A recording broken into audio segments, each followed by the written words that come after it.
नमस्कार, स्वागत है आपका पब्लिक इंडिया पर। मैं हूं नीलू व्यास।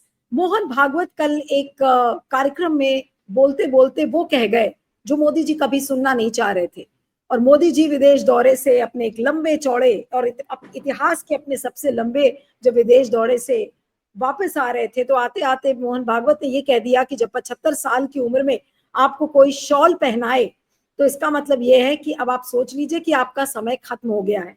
और वो बात तो किसी और के संदर्भ में कर रहे थे, क्योंकि जो एक संघ विचारक हैं मिस्टर पिंगले, उनके बारे में वो बात कर रहे थे। मोरोपंत पिंगले को याद करते करते उन्होंने ये कहा था कि 75 साल की उम्र पूरी होने पर जब आपको शॉल उड़ाई जाए, तो इसका मतलब है कि आपको रुक जाना चाहिए और आपकी उम्र हो चुकी है, अब दूसरों को अवसर देना चाहिए। ये मैं उनको कोट करते हुए ये बात कह रही हूँ।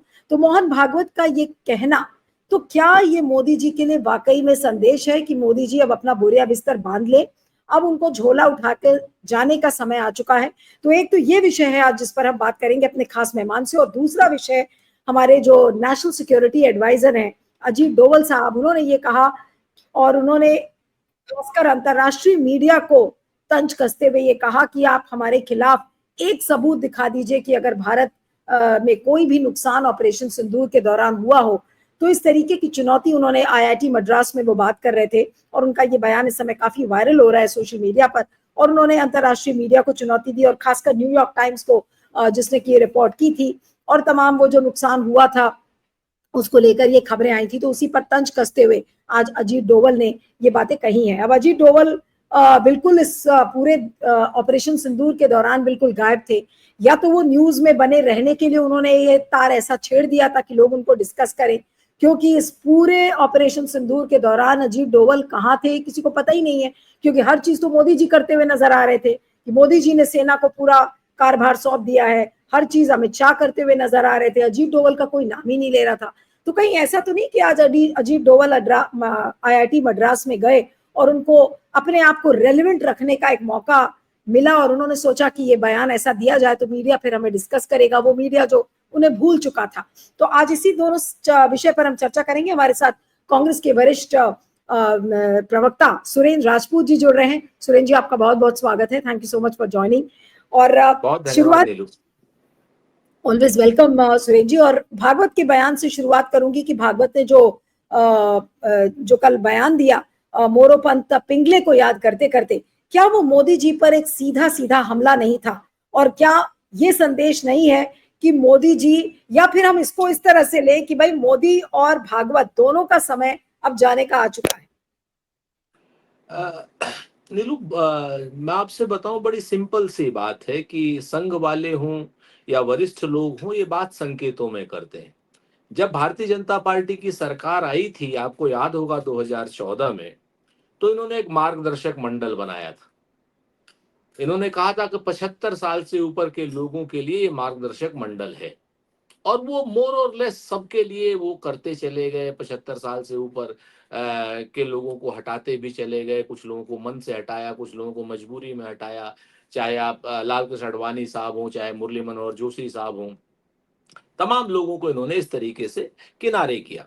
आज की डेट में शायद वो बूमरैंग होकर के मोदी जी के भी सामने आ रहा है।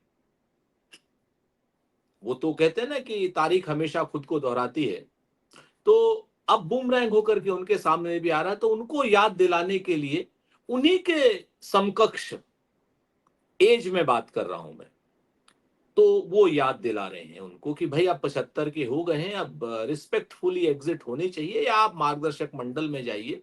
लेकिन उससे पहले अभी एक चीज और भी है कि 75 के तो भागवत जी आप भी हो रहे हैं, और 11 तारीख को आप हो रहे हैं। और यकीन करिए, अगर मोहन भागवत जी 11 तारीख को रिटायरमेंट अपना ले लेते हैं, तो नरेंद्र मोदी जी के ऊपर एक वैचारिक रूप से बहुत ही मजबूत दबाव बढ़ेगा, जिसको झुटलाना उनके लिए आसान नहीं होगा। तो अब पहले तो मोहन भागवत जी को रिटायरमेंट लेना होगा। 11 तारीख को 6 दिन पहले रिटायर उनको होना है। नहीं, लेकिन Suresh ji, the very fact कि उन्होंने ये बात कल कही, अब ये तो उनको भी पता होगा ना कि सवाल उन पर भी करेगा विपक्ष। और ये बात तो सभी को पता है कि 11 सितंबर को उनका बर्थडे होता है, उसकी बात भी और कांग्रेस ने उस पर तंज कसा ही है। जी, तो जी। क्या वो अपने रिटायरमेंट की बात कर रहे थे या मोदी जी के रिटायरमेंट की बात कर रहे थे, या फिर वो दोनों के रिटायरमेंट की बात कर रहे थे? मैं आपको बताऊं, अगर वो अपने रिटायरमेंट की बात कर रहे हैं तो मोदी जी का रिटायरमेंट तो 1+1 फ्री होगा। तो फिर तो ये डील हो जाएगी, मैं आपको बताऊं दुनिया के लिए, कि एक पे एक मुफ्त है। ये बात अपने आप में सच है, मैं जिम्मेवारी से कहता हूं इस बात को, क्योंकि फिर इस हद का दबाव होगा। फिर तो ये जो जिसको हम लोग, मेरे को कहना नहीं चाहिए किसी और के लिए आपके चैनल पर, कि जो मेन स्ट्रीम का, जिसको हम लोग सत्ता समर्थक मीडिया या लंपट मीडिया या गोदी मीडिया कुछ भी कहते हैं, फिर तो इनको भी चलाना मजबूरी फंस जाएगी, क्योंकि इनमें भी एक बहुत बड़ा वर्ग जो है वो संघ समर्थकों का है। तो आज की डेट में मेरा तो इतना कहना है कि अगर ये अपना भागवत जी अगर अपनी बातों पर ईमानदार हैं तो उनको रिटायरमेंट लेना पड़ेगा। अदरवाइज इकबाल का वो शेर उनके लिए याद आता है कि इकबाल बड़ा मनमोहक है, मन बातों से मोह लेता है, गुफ्तार का गाजी बन तो गया, किरदार का गाजी बन ना सका। तो अगर ये किरदार के गाजी नहीं बनेंगे तो दूसरे को क्या सिखाएंगे ये लोग? आज की डेट में संघ के लिए, मोहन भागवत जी के लिए बड़ा प्रश्न आएगा। हाँ, नरेंद्र मोदी जी को अब एक चीज तो क्लियर हो गई है कि कल की भागवत जी की बात से, कि संघ में, भारतीय जनता पार्टी में उनको लेकर के कहीं ना कहीं अनईज है, किसी न किसी रूप का अनीज है, और वो अनीज किसी न किसी रूप में निकलेगा। अब भारतीय जनता पार्टी के लोग उनको बायोलॉजिकल मानते हैं, नॉन बायोलॉजिकल मानते हैं, देवता मानते हैं, वो कहते हैं देवताओं की उम्र नहीं होती है। अभी इस तरीके की देखिएगा तमाम बातें आने लगेंगी कि भाई ये 75 साल का जो ब्रैकेट है वो मोदी जी के लिए नहीं है, मोदी जी तो नॉन बायोलॉजिकल है और देवताओं की उम्र नहीं होती, और वो बिल्कुल अच्छे से काम कर रहे हैं। सारी चीजें ये इनके चाटुकार लोग करेंगे इस बात को। लेकिन आप में जो ईमानदार मीडिया है, जो अल्टरनेटिव मीडिया है, जो आम जनता है ईमानदार रूप से जो चीजों को देख रही है, उसमें एक प्रश्न तो भागवत जी ने खड़ा कर ही दिया है, एक बड़ा दबाव दे दिया है। और ये दबाव अपने आप में इतना बड़ा हो जाएगा अगर भागवत जी स्वयं भी इसका वो ले लेते हैं, कॉग्निजेंस ले लेते हैं और वो स्वयं रिटायर हो जाते हैं। वरना भागवत जी की बात उस तरीके से हो जाएगी जैसे हम लोगों के, आप लोगों के दालान में बैठे हुए बुजुर्ग होता है जो खांसता रहता है, उल्टे तमाम बातें कहता रहता है, घर के बच्चे उसकी बात सुनते नहीं है। तो भागवत जी के लिए भी ऐतिहासिक क्षण है ये, कि वो अपनी बात पर अमल करें और मोदी जी को अमल कराएं। नहीं तो आपने एक महत्वपूर्ण पॉइंट रेज किया कि अगर मोहन भागवत अपने आप से इस्तीफा दे देते हैं या वो अपना पद छोड़ देते हैं तो मोदी जी के ऊपर दबाव बढ़ जाएगा और वो चाह कर भी प्रधानमंत्री की कुर्सी पे शायद तब नहीं रुक पाएंगे। लेकिन क्या मोहन भागवत ऐसा करेंगे, या फिर मोदी जी उनको पटा लेंगे, या पूरा आरएसएस उनको पटा लेगा, या बीजेपी पटा लेगी? अभी ये चीज क्लियर नहीं है। तो अब अगर संघ के लोग अपने आप को कहते हैं कि वो राष्ट्र निर्माण की वो है और ये हिंदू राष्ट्र निर्माण की बात करनी है, अखंड भारत की बात करनी है, अगर संघ के लोग इस विचारधारा के लोग हैं तब तो उनको कोई पटा नहीं सकता। और अगर संघ के लोग शुद्ध व्यापारी हैं, लेन देन में काम करते हैं कि तुम मुझे पंत कहो मैं तुम्हें निराला, ना तुम मेरा इस्तीफा मांगो ना मैं तुम्हारा इस्तीफा मांगू, तो अगर वो उस तरीके के व्यापारिक नेचर के लोग हैं तो फिर संघ के जो संघ शास्त्री हैं या संघ के जो समर्थक हैं उन लोगों को सोचना चाहिए कि इस तरीके लेकिन के। सब व्यापारिक नहीं है, इसके तो हमें सबूत मिल ही गए हैं। उनकी आलीशान बिल्डिंगें, उनके लोग कॉर्पोरेट्स में कहाँ प्लेस्ड हैं, तो ये तो उनका जो मटीरियलिस्टिक आउटलुक है ये तो क्लियर हो ही गया है। और व्यापारिक संबंध नहीं होंगे इसमें तो मुझे कोई गिला शिकवा है ही नहीं, और ना ही उसमें कोई डाउट या संदेह है। तो फिर व्यापारिक क्या कोई डील हो सकती है मोहन भागवत और मोदी जी के बीच में? फिर तो डील हो ही जाएगी अगर ये व्यापारिक संबंध हैं इन लोगों के, फिर तो बड़ा स्पष्ट रूप से। लेकिन इस व्यापारिक डील में सबसे बड़ा नुकसान जब फिर होगा तो भारतीय जनता पार्टी के और संघ के उन कर्मठ कार्यकर्ताओं का होगा जो संघ को व्यापारी नहीं मानते हैं, जो भारतीय जनता पार्टी को राष्ट्रभक्त या उग्र राष्ट्रवाद होने का प्रमाण मानते हैं। जैसे आप इस चीज को देखें कि हमारी सेना पीओके के सामने खड़ी हुई थी, 3 दिन के अंदर हमने पाकिस्तान को लगभग तबाह कर दिया था, उनके 13 एयरबेसेस को कर दिया था, 9 आतंकी ठिकानों को कर दिया था, पाकिस्तान की सेना घुटनों पर आ गई थी, सारी चीजें, और हम पीओके को लेने के लिए तैयार थे। एक व्यापार का ट्वीट आता है, एक व्यापारी का ट्वीट आता है, और उस व्यापारी के ट्वीट से हमारा सीज फायर हो जाता है, आपके सामने है। देखिए व्यापार कितना, तो आज की डेट में जो भारतीय जनता पार्टी के उग्र समर्थक थे वो भी इस चीज को नहीं क्या नाम स्पेसिफाई कर पा रहे हैं, नहीं उससे सहमत हो पा रहे हैं कि साहब अचानक से डोनाल्ड ट्रंप के ट्वीट के बाद ही क्यों सीज फायर हुआ। वो बताते हैं, वो हमें कोशिश करते हैं समझाने की, लेकिन वो खुद नहीं समझ पा रहे। तो एक बहुत बड़ा वर्ग संघ का और एक बहुत बड़ा वर्ग भारतीय जनता पार्टी का फिर नरेंद्र मोदी से और मोहन भागवत जी से निराश होगा। अब वो निराशा किस हद तक जाएगी, एक चीज तो तय है कि अब 11 से लेके 17 के बीच में इनको ये बताना है कि ये मोदी जी को और भागवत जी को बचाना चाहते हैं या संघ और भारतीय जनता पार्टी को बचाना चाहते हैं। ये नहीं लेकिन दोनों में से एक जाएगा। बिल्कुल क्या ये तरीके का लिटमस टेस्ट मोहन भागवत के लिए भी नहीं है, क्योंकि मोहन भागवत को अब ये साबित करना है कि उनको अपनी कुर्सी बचानी है या अपनी और मोदी जी की साथ में बचानी है। और ये बात आप बिल्कुल सही कह रहे हैं कि भाई कोई व्यापारिक डील होगी तो क्या ये 75 को लेकर कोई व्यापारिक डील संभव है, या निश्चित आपको लगती है कि कुछ ना कुछ ऐसा होगा मोदी जी और मोहन भागवत के बीच में? जी, एक चीज तो तय है, अगर डील हुई तो साख जाएगी, और अगर डील होती है तो साख भागवत जी की भी जाएगी, मोदी जी की भी जाएगी, संघ की भी जाएगी, भाजपा की भी जाएगी। फिर डील के बाद, व्यापार के बाद साख खत्म। पीओके आपने नहीं लिया, आपने युद्ध विराम कर दिया, आपकी साख कम हुई, खत्म हुई। 22 बार डोनाल्ड ट्रंप कह चुके कि हमने युद्ध विराम कराया, एक बार भी नरेंद्र मोदी जी के मुंह से नहीं निकला कि उन्होंने नहीं कराया। साख आज की डेट में स्टेक पर है। यहां पर साख स्टेक पर है क्योंकि विदेश मंत्रालय हमारा कोई बात कह रहा है, कोई और कह रहा है, लेकिन यहां पर तो बहुत स्पष्ट हो जाएगा, संघ की, भाजपा की, मोदी जी की और भागवत जी की, चारों की साख खत्म होगी अगर ये डील करते हैं तो।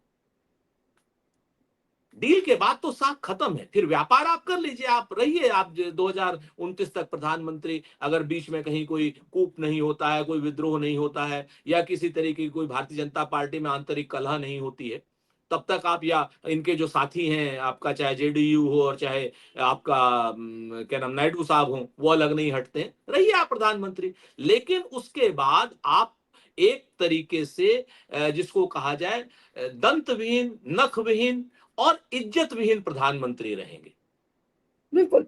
नहीं लेकिन डील सुनील करने जी, के बाद। जो बयान मोहन भागवत ने कल दिया, उस बयान को देख के आपको क्या लग रहा है कि क्या मोरोपंथ पिंगले की बात करते करते वो मोदी जी को आईना दिखा रहे थे, या वो लोगों को ये बता रहे थे कि देखिए ये एक ऐसी चीज है जो हमें और मोदी जी दोनों को करनी चाहिए, लेकिन अब होगी या नहीं होगी, लेकिन उन्होंने इसको बोल के क्या, कौन सा तार इस समय छेड़ा है, इससे कौन डिस्टर्ब होगा? भागवत जी डिस्टर्ब होंगे या मोदी जी डिस्टर्ब होंगे या पूरी बीजेपी और आरएसएस डिस्टर्ब होगी? जी, मुझे मुझे तो ऐसा लगता है कि आरएसएस और संघ का जो असंतुष्ट वर्ग है उसको एड्रेस करने के लिए या उसको संतुष्ट करने के लिए शायद ये कोई बात कही गई होगी, ऐसा लगता है। और एक बड़ा पुराना शेर था नीलू जी, वो कहते हैं ना कि हम्म, मैं अभी अभी बताता हूं आपसे, वो एकदम अचानक से समंदर ये तेरी खामोशी कुछ और कहती है, मगर साहिल पे टूटी कश्तियां कुछ और कहती हैं, और मेरी आंखों ने देखे इस शहर के कई मंजर, मगर अखबार की सुर्खियां कुछ और कहती हैं। कुछ अंदर पक रहा है, संघ के और भाजपा के भीतर कुछ पक रहा है जो असहज है, और वो असहज जो पक रहा है वो हमें नहीं पता, इसके कई आपको वानगी मिलती है। आप इसका ये बयान देखें अपना भागवत साहब का, इससे पहले आप देखें कि 3 महीने से ज्यादा हो गए हैं ओवर ड्यू जेपी नड्डा को हटाने के लिए, नया भाजपा का अध्यक्ष बनाने के लिए। उत्तर प्रदेश में भाजपा का अध्यक्ष नहीं बना, राष्ट्र में भाजपा का अध्यक्ष नहीं बना है। आप इस चीज को देखिए, ओवर ड्यू है इनके मंत्रिमंडल का विस्तार। ये सारी चीजें कहीं ना कहीं किसी एक असंतोष की ओर से इशारा कर रही है, जो भाजपा के अंदर है और जो संघ के अंदर है और जो नरेंद्र मोदी जी को लेकर के है। एक बड़ी महत्वपूर्ण बात और आपको मजेदार बात बताता हूं, आपके भी ध्यान में होगी। अभी 3 दिन पहले अमित शाह ने भी यही कहा। आखिर अमित शाह ने क्यों कहा ऐसा कि भाई मैं तो पोस्ट रिटायरमेंट भगवत भजन करूंगा, धर्म का प्रसार करूं, पता नहीं क्या क्या कहा उन्होंने आपके सामने। तो ये आखिर अचानक से ये सब लोग विरक्ति की ओर जो जाने की जो भाषा का उपयोग कर रहे हैं, 3 में से 2 लोग उपयोग कर चुके हैं, सिर्फ मोदी जी ने उपयोग नहीं किया। अमित शाह भी वही बात कह रहे हैं। नहीं तो इसका अमित मतलब शाह तो ने सुनील जी ये है कि अमित शाह और मोहन भागवत को एहसास हो गया है कि भाई हमारे अंतिम दिन करीब है सत्ता के, इसलिए हाँ अच्छा है कि अपनी इज्जत बटोर कर हम पहले से निकल लें। लेकिन मोदी जी को इस बात का एहसास नहीं है, तो या तो भागवत और अमित शाह के बीच में कोई डील हुई है कि भाई समझाओ इनको प्रधानमंत्री मोदी को, ये भी हो सकता है। बिल्कुल हो सकता है। मैं आपकी बात से, आपने बड़ी अच्छी बात कही, इस बात से मैं सहमत हूं कि कहीं ना कहीं या तो अमित शाह जी को डिस्परेशन है प्रधानमंत्री बनने का, हम्म। ये भी हो सकता है कि उन दोनों के बीच में कि अमित शाह जी के पास उम्र है तो वो कह रहे हैं अभी से। अमित शाह जी उनका नाम, अपना नाम लेकर के, या भागवत जी अपना नाम लेकर के इनको कह रहे होंगे कि आप रिस्पेक्टफुली एग्जिट कर रही हैं वरना लोग आपको हटाएंगे। तो ये भी बिल्कुल पूरी तरीके से संभव है। लेकिन सारी चीजों में एक चीज तय हो रही है कि संघ में, भाजपा में अंदर ही अंदर सब कुछ अच्छा नहीं है। कहीं ना बिल्कुल कहीं बिल्कुल। कोई ना कोई एक ऐसा वो चल रहा है, ज्वालामुखी पक रहा है, कोई ऐसी गर्मी है। वो ज्वालामुखी कैसे फटेगा, कब फटेगा, या उसको सेफ एग्जिट दी जाएगी, ये हमें नहीं पता। लेकिन कुछ ना कुछ ऐसा है जो अनइजी है, जो आंखों से अभी नहीं दिखाई दे रहा है, और 11 तारीख को ये जरूर दिखेगा। अब मैं अजीत डोवल के बयान पर आना चाहती हूँ कि अजीत डोवल आज आईआईटी मद्रास में बोल रहे थे और उन्होंने ऑपरेशन सिंदूर की आलोचना करने वालों को करारा जवाब दिया। और वो आईआईटी मद्रास का एक कार्यक्रम था जहां पर ऑपरेशन सिंदूर के दौरान भारत को किसी तरीके का नुकसान नहीं हुआ है, इस पर उन्होंने बोला। और उन्होंने कहा कि अगर कोई दावा करता है कि देश को नुकसान हुआ है तो उसकी तस्वीर दिखा दीजिए। उन्होंने कहा कि तस्वीर दिखाओ। और मैं एग्जैक्टली उनका बयान उन्होंने क्या कहा था उसके बारे में बताती हूँ कि मैं एक मिनट पढ़ के बता रही हूँ। हाँ, जी उन्होंने जी। ये कहा है कि पूरा ऑपरेशन 23 मिनट का था, यानी कि ऑपरेशन सिंदूर 23 मिनट का था। मुझे एक भी ऐसी तस्वीर दिखा दीजिए जिससे पता चले कि भारत का नुकसान हुआ है। यहां तक कि एक ग्लास भी नहीं टूटा है। विदेशी मीडिया ने बहुत कुछ चलाया था, कुछ तस्वीरों को चुनकर पाकिस्तान के 13 एयरबेस को लेकर बातें कह दी। लेकिन 10 मई से पहले और इसके बाद की सैटेलाइट तस्वीरें देखेंगे तो सब साफ हो जाएगा। और इस संदर्भ में उन्होंने कहा है, तो अजीत डोवल के इस बयान को सर आप कैसे लेते हैं? वो तो धमकी दे रहे एक तरीके से कि भाई नुकसान हुआ है तो आप तस्वीरें दिखाइए। उन्होंने मीडिया को चुनौती दे डाली है। लेकिन ये चुनौती है या उनका एक डर, या उनके इररेलेवेंट रहने का एक ये भी डर है, क्योंकि इस दौरान अजीत डोवल के बारे में किसी ने कुछ बात ही नहीं की। मुझे तो ऐसा लगता है कि कहीं ना कहीं इस बयान को भी आप ये क्या नाम, मोदी, शाह और क्या नाम, भागवत जी के बयानों से जोड़ करके देखेंगे तो बहुत से धागे खुलेंगे। नेशनल सिक्योरिटी एडवाइजर हैं, आंतरिक सुरक्षा के लिए भी जिम्मेवार हैं, अमित शाह जी के साथ काम करते हैं। पहलगांव, सॉरी क्या नाम, हाँ, अपना पहलगांव में जो हमारे 26 लोग मारे गए, उसके आतंकियों के गलत स्केच अगर बने हैं तो कौन जिम्मेवार है इसका? यहां से अगर आप शुरू करेंगे, और ये तो हिंदुस्तान में डोवल साहब पहले ऐसे हैं जिनके राज में आरडीएक्स ऑनलाइन बिक रहा है अमेजोन पर। ये मैं नहीं कह रहा हूं, सुरक्षा एजेंसीज कह रही हैं। कह रही हैं कि साहब पुलवामा का जो आरडीएक्स खरीदा गया था वो ऑनलाइन अमेजोन से खरीदा गया था। ठीक है ना? तो आप यहां से अगर इसको लेंगे तो कोलेट्रल डैमेज की जो बात करेंगे, हमें भारत की सेना पर कोई बात नहीं करनी। भारत की सेना पर हम बिल्कुल कोई नहीं। भारत की सेना ने उस 22 मिनट में एक अभूतपूर्व कार्य किया। इतना प्रिसाइस वो था, क्योंकि हम थोड़ा बहुत फौज को भी जानते हैं, बहुत प्रिसाइस आक्रमण था। 9 उन्होंने हवाई क्या ना 9 उसको टारगेट किया था, आतंकी कैंपों को, और 9 के 9 सक्सेसफुल आतंकी बेसोस को उड़ा दिया था उन लोगों ने। लेकिन इससे पहले क्या अजीत डोवल पूछेंगे कि जयशंकर ने उनको 6 से 7 की रात में ऐसा क्यों बताया था कि हम सिर्फ आतंकी अड्डों पर हमला करेंगे? क्या ये कोलेटरल डैमेज नहीं था कि हमारी जो सेना जो प्रिसाइस अटैक कर रही है 9 ठिकानों पर, उन 9 ठिकानों का आपने एक तरीके से बता दिया कि आतंकी अड्डों पर, आतंकी वहां से चले गए। जो हम पाकिस्तानियों का, आतंकियों का कोलेटरल डैमेज 100 गुना और ज्यादा कर सकते थे, वो 100 गुना कम हो गया उनका कोलेटरल डैमेज। क्या इस पर अजीत डोभाल कुछ बोलेंगे? नंबर एक। नंबर दो, अगर हम कोई भी बात बोलते हैं सेना के ऊपर तो तुरंत ये लोग सेना के पीछे छुप जाएंगे। हम बिल्कुल नहीं सेना के उस पर बोलना चाहते। हम तो सेना के कुछ जो ऑफिसर्स हैं उनके आपको बयान याद दिलाना चाहते हैं। इंडोनेशिया में सेना के ऑफिसर ने जो बयान दिया, क्या अजीत डोभाल उसको झुठला रहे हैं? हमारा जो सीडीएस है अनिल चौहान साहब, उन्होंने बयान दिया, क्या उसको झुठला रहे हैं? हमारी जो सैन्य कमांडर्स हैं, उन्होंने जो प्रेस कॉन्फ्रेंसेस की, उनको झुठला रहे हैं? अगर वो झुठला रहे हैं तो वो झुठला सकते हैं, हमें सेना पर गर्व है, हम सेना से कोई सवाल, हम सवाल करना चाहते हैं राजनीतिक नेतृत्व से, और राजनीतिक नेतृत्व ने भारत का इतना कोलेटरल डैमेज किया है जितना तो पिछले 75 सालों में नहीं हुआ। उस कोलेटरल डैमेज को आप उठाइए। पुलवामा के आतंकवादी आज तक नहीं पकड़े गए, और जब कुछ नहीं हुआ तो कह रहे हैं ऑनलाइन आरडीएक्स बिकता है। जिसकी सरकार में अगर ऑनलाइन आरडीएक्स बिक रहा हो तो उस सरकार को इस देश में रहने का कोई हक नहीं है। नरेंद्र मोदी जी को इस्तीफा दे देना चाहिए। नहीं, उसके लेकिन बाद आप जी आप मैं कह रही हूँ कि जो डोभाल साहब का जो ये कमेंट है, ये काफी वायरल हो रहा है, इसको किस संदर्भ में देखा जाए? ये सेना का अपमान करने वाला कमेंट है? जी हाँ, आप कुछ बोल रहे हैं? नहीं, मैं उसी बात पर आ रहा हूं। मैं कह रहा हूं ना कि वो तो सेना वाले जवाब दें। हम सेना पर कोई भी कमेंट, हम डोभाल पर कोई भी कमेंट करते हैं इस कमेंट को लेकर के, तो वो सेना के पीछे छुप जाएंगे।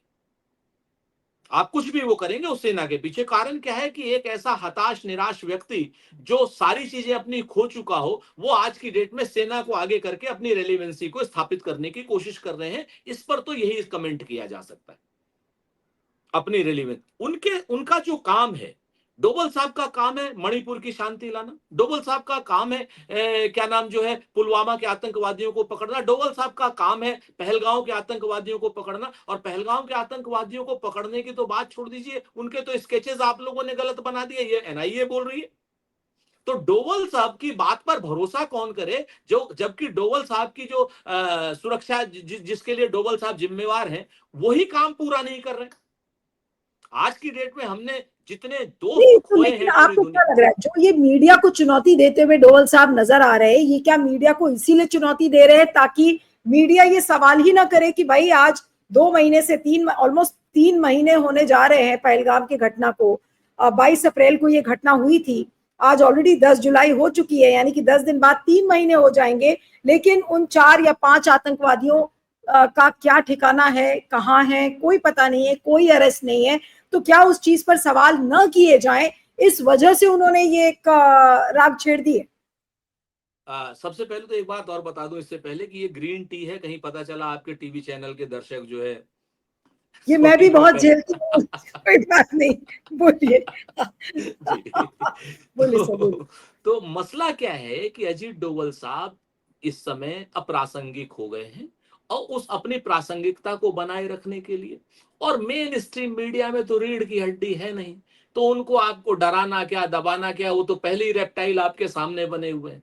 आप जैसे लोग जो अल्टरनेटिव मीडिया, तो अब मैं नहीं कहूंगा आप लोग मेन मीडिया हो गए हैं, आप जैसे लोग सवाल नहीं उठाएं, आप जैसे लोग खोजी पत्रकारिता ना करें, आप जैसे लोग उनसे कठिन प्रश्न न करें कि पुलवामा का आरडीएक्स या पुलवामा का जो विस्फोटक है वो ऑनलाइन कैसे बिक रहा है, आप जैसे लोग ये सवाल न करें कि वो 4 या 5 आतंकवादी थे, गए तो गए कहां, अभी तक मारे क्यों नहीं गए, उनको दोजक क्यों नहीं भेजा गया, आप जैसे लोग ये सवाल न उठाएं कि एक तरफ खामनेई है, ईरान का राष्ट्रपति है, जिसने पूरी इजराइल की सत्ता को और अमेरिका की सत्ता को चुनौती देकर के जीत के निकला, और एक तरफ हम हिंदुस्तान में एक ट्वीट आता है और हम सीज फायर कर जाते हैं। अब सीज फायर किस वजह से किया, आज तक प्रधानमंत्री जी जवाब नहीं दे पा रहे हैं। तो अब क्या है, हमारा सीडीएस बोल रहा है कुछ कोलेटरल डैमेज हुआ है, और वार में होता है ये, हम वॉर हम जीते हैं, हमने उनके हवाई अड्डों को तहस नहस किया, हमने उनके क्या नाम आतंकी ठिकानों को तहस नहस किया, पाकिस्तान की आतंकी आर्मी को घुटनों पर ला दिया, इसमें हमें कोई शको शुबा नहीं। हम पीओके लेने के लिए तैयार खड़े थे, हम बलूचिस्तान को आजाद कराने के लिए तैयार खड़े थे, लेकिन हम लोगों ने नहीं कराया, क्योंकि कहीं से दबाव आ गया, किसी संत का दबाव आ गया, हमने दबाव मान लिया, हमने व्यापार मान लिया, हम व्यापारी, हमारे प्रधानमंत्री जी की रगों में खून नहीं सिंदूर दौड़ रहा है, दाहिने हाथ में बाएं हाथ में उनके खून नहीं व्यापार दौड़ता है। जापान में कह करके आए थे कि मैं गुजराती हूं, मेरे खून में व्यापार दौड़ता है, तो कभी उनके खून में व्यापार दौड़ने लगता है, कभी उनके क्या नाम रगों में सिंदूर दौड़ना, उनकी रगों में कभी खून दौड़ता ही नहीं है। अगर खून दौड़ रहा होता तो आज की डेट में पीओके हमारा होता। तो हम इस बात को सिर्फ इतना कह रहे हैं कि डोवल साहब अपनी अप्रासंगिकता को प्रासंगिक करने के लिए कहीं ना कहीं इस तरीके के उल्टे सीधे स्टेटमेंट दे रहे हैं, और मीडिया जो मेन स्ट्रीम की मीडिया है ये सो कॉल्ड, वो कुछ करेगी नहीं। आप जैसे लोगों के लिए स्पष्ट संदेश है कि भाई खोजी पत्रकारिता मत कीजिए। अब आप देखिए ना, राफेल का वो जो हेड है फ्रांस का, जो दसॉल्ट का सीईओ, उसने तो हाँ बनाई हाँ वो। दसॉल्ट का सीईओ, हमारे सीडीएस और हमारा क्या नाम जो नौसेना का अटैची है जो इंडोनेशिया में, इन तीनों के बयान डोभाल साहब को सुनने चाहिए ना। खाम खा की बात कर रहे हैं, सेना के पीछे क्यों छुपना चाहते हैं आप? सेना ने हमारी बहादुरी का काम किया है, लेकिन आपने बहादुरी का काम नहीं किया। प्रधानमंत्री जी ने सीज फायर करके बहादुरी का काम नहीं किया। प्रधानमंत्री जी और भारतीय जनता पार्टी सरकार ने संसद का सत्र नहीं बुलाया, सर्वदलीय बैठक नहीं बुलाई। ये प्रश्न हम आगे आने वाले समय में करते रहेंगे, चाहे अजीत डोभाल कुछ कहते रहे। बिल्कुल। एक आखिरी सवाल करूंगी सुरेंद्र जी की, तीनों चीज जो मोहन भागवत ने कही, जो मोहन भागवत के 75 साल, मोदी जी के 75 साल, और आज इत्तेफाकन डोभाल साहब का भी ये बयान है, इन तीनों को आप एक कड़ी में कैसे देखते हैं चलते चलते जी? एक कहते हैं ना, फिराक का एक शेर था नीलू जी, कि बाहम यारों गुथे हुए हैं कायनात के सारे टुकड़े। बाहम यारों गुथे हुए हैं कायनात के सारे टुकड़े, एक फूल को जुम्बिश दोगे एक तारा चौंक उठेगा। हो सकता है कि इन कड़ियों में देखिए, भागवत जी और मोदी जी की कड़ियां तो बड़ी सीधी सीधी सी मिल रही हैं, लेकिन जो डोभाल जी का जो बयान है ये भी कहीं ना कहीं नरेंद्र मोदी जी को परेशान करने वाला है, कहीं ना कहीं परेशान करने वाला है, चूंकि इनके तीन लोग अलग बात कह चुके हैं। हमारे डिफेंस अटैची अलग बात कह चुके हैं, हमारे सीडीएस बात कह चुके हैं, हमारा प्रेस, सेना की प्रेस ब्रीफिंग में अलग बात हो चुकी है, लेकिन डोभाल साहब बिल्कुल अलग नीति अपना रहे हैं। तो ये कहीं ना कहीं आपस में इनका क्या सामंजस्य क्या नहीं, तो 11 तारीख को क्लियर होगा, लेकिन कुछ ना कुछ कनेक्शन तो जरूर है जो आपको आने कहीं वाले। ये नहीं लगता सुरेंद्र जी, आपको ये नहीं लगता कि अजीत डोभाल भले ही नेशनल सिक्योरिटी एडवाइजर हो, लेकिन पूरे सिस्टम में अलग थलग पड़ते हुए नजर आ रहे हैं? ऐसा लग रहा है कि सेना कुछ कह रही है, मोदी जी कुछ कह रहे हैं, अजीत डोभाल अब कुछ और बात कर रहे हैं। हो सकता है चूक गए हों वो, ये भी हो सकता है कि वो चूक गए हों, वो अपनी प्रासंगिकता को दोबारा से वापस लेने की कोशिश कर रहे हों। क्योंकि मैं वो पावर कॉरिडोर के सर्कल में नहीं हूं, मैं अंदाज खाली लगा सकता हूं, सूचना मेरे पास मैं इस तरीके से कोई गलत बयानी नहीं करना चाहता। लेकिन हाँ, नेशनल सिक्योरिटी एडवाइजर को अपने आप को बताने के लिए बताना पड़ रहा है कि मैं सिक्योरिटी एडवाइजर हूं। वो और कठिन सवाल मुझसे मत पूछो, जो मैं कहता हूं वो छापो। हम तो पूछ रहे हैं ना एडवाइजर साहब कि आप पुलवामा में बारूद कहां से आया, और वो बारूद अगर आप कह रहे हैं कि वो अमेजोन से खरीदा गया, तो अमेजोन आज की डेट में हमारे यहाँ अब तक कर क्या रहे? हम पूछना चाह रहे हैं कि पहलगांव के आतंकी कहां चले गए हैं। तो ये सारे सवालों का आप जवाब दीजिए, वो ज्यादा बेहतर होगा बनस्पतन हवा में बात उड़ाने के। बिल्कुल। चलिए, आपका बहुत बहुत शुक्रिया Surendra ji, thank you so much for joining. बहुत धन्यवाद, हम लोग थैंक मिलते रहेंगे। You, thank you, thank you.